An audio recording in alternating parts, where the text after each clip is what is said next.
Understanding quality time in English. Hello everyone.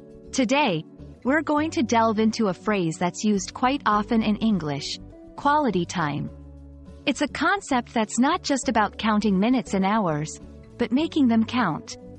So, if you're ready to learn how to use this phrase effectively, let's jump right in. Quality time refers to the time spent in giving someone one's undivided attention in order to strengthen a relationship. It's when you're fully present and engaged in activities with another person, typically someone you care about. It's not just being together, but being together and focused on each other, creating meaningful interactions.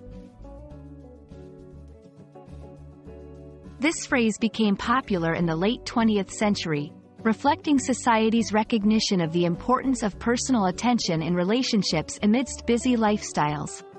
The term suggests that the quality of time spent is more important than the quantity of time. Let's see how quality time works in practice. A parent may set aside an hour each day to play games with their child, without distractions like phones or television. A couple might plan a date night each week to enjoy each other's company and talk about things other than daily chores or work.